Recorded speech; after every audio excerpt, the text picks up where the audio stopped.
I'm grateful to the people of my hometown in Kitchener South Hespeler who give me this opportunity to make a maiden speech today in Canada's House of Commons. May I never forget that this is their seat, and may I faithfully serve them so long as they see fit to keep me in it. Mr. Speaker, there is no chance I could stand before you today without the love and support of my wife, Simone. She is a brilliant physician and scientist who has now given me the greatest possible gifts, our children Penelope and Felix.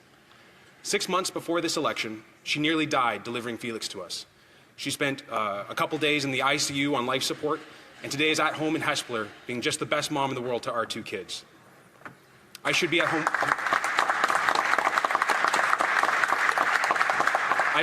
I should be at home with them. They are the best part of my life. Also, it has been a pleasure and an honor to be a physician serving my community for the last 13 years. So when I went outdoor knocking and I knocked on thousands of doors, one of the most common questions I received was a question I asked myself. Why the heck am I doing this? Why would I go into politics? Don't I like being a doctor, and don't we need doctors?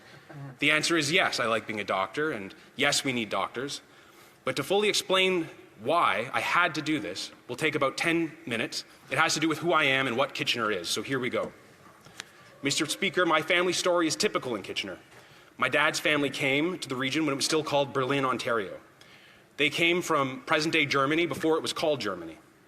100 years later, when war with Germany broke out, my grandpa Strauss, like so many other Kitchener Germans, enlisted with the Scots Fusiliers, because your last name and your mother tongue is not of much matter when it was time to stand on guard for our true north, strong and free. We only have a Canada today because Canadians from all over the world put Canada first in this way. They staked their lives for Canadian values, which are enshrined in our anthem as truth, strength, and freedom. Conversely, my mom came as a Romanian refugee from communist Yugoslavia in the 1960s. When my dad was away with the Air Force, we'd speak Romanian in the house. I grew up hearing from my grandparents in that language that they were poor back home. But I had no idea how poor until about 10 years ago. I traveled with my grandfather to his tiny village, now on the border between Serbia and Romania. Fully half the homes there are boarded up.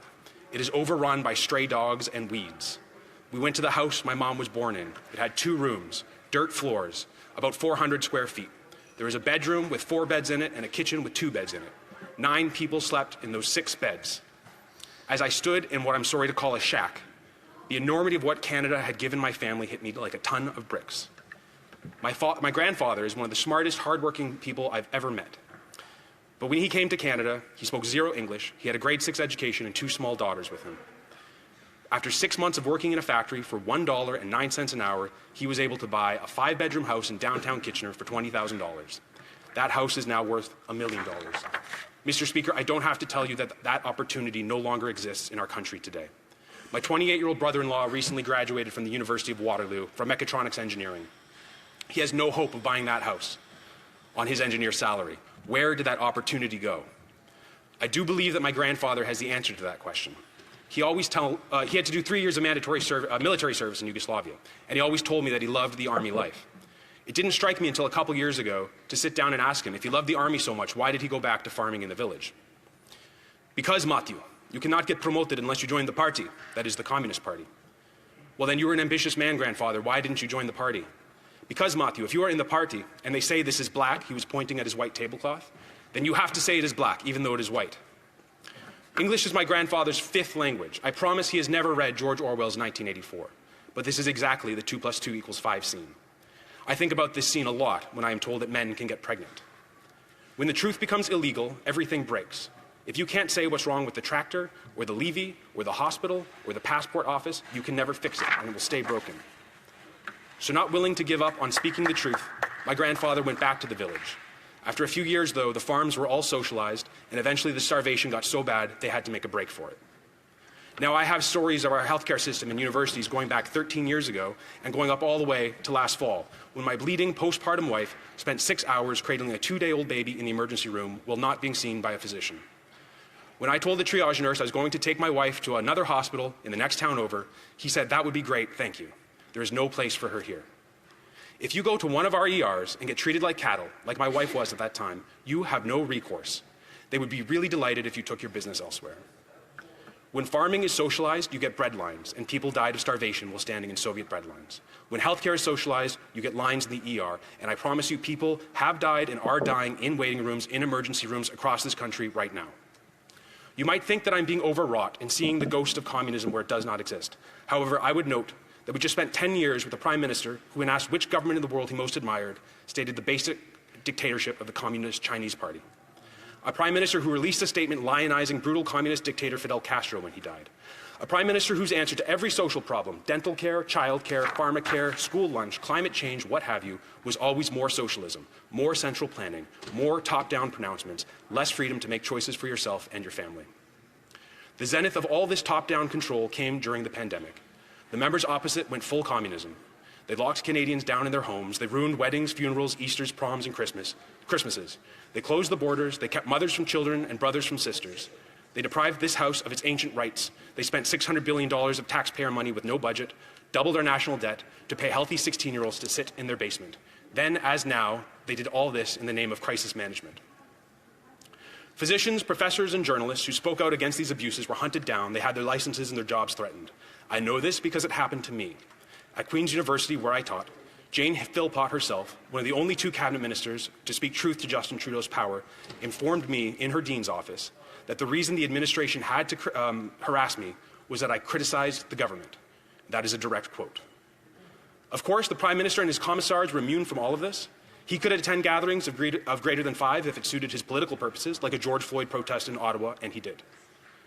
Mr. Speaker, the Liberals claimed unto themselves the power to censor the news, to violate free speech in the name of fighting misinformation, while they themselves promoted misinformation. They gave luxurious contracts to their friends in academia to promote their misinformation. They gave hundreds of millions of dollars to mainstream media to promote government narratives. These 3 institutions, government, media, and the academy, have important roles in society to regulate each other. But under the federal government's bribery scheme, they have ended up, like the butcher, the baker, and the candlestick maker, out to sea, stewing in each other's bathwater. When ordinary, everyday Canadians came here to Ottawa complaining that their charter rights to bodily autonomy, assembly, and free movement were being violated, every member of the Liberal caucus voted to trample their rights further. They violated Section 2 and Section 8 of the Charter in imposing the Emergencies Measures Act. It is not me saying that, but Justice Mosley of the Federal Court. They trampled on the charter rights they claimed to revere, and then they laughed about it.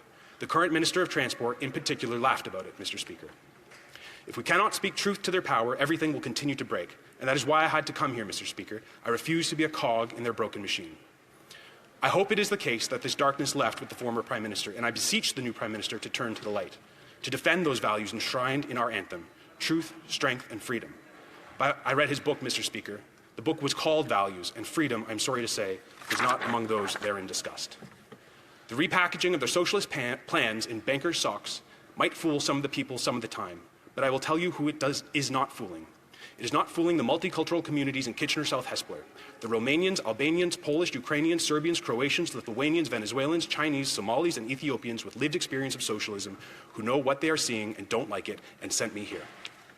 They came here for freedom, not just any freedom, but our specific embodied Canadian freedoms.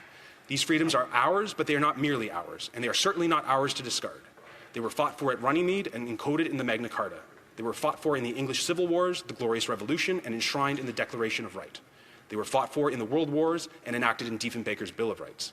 They were fought for by both my grandfathers, by all of our grandparents, and embodied in all of us here.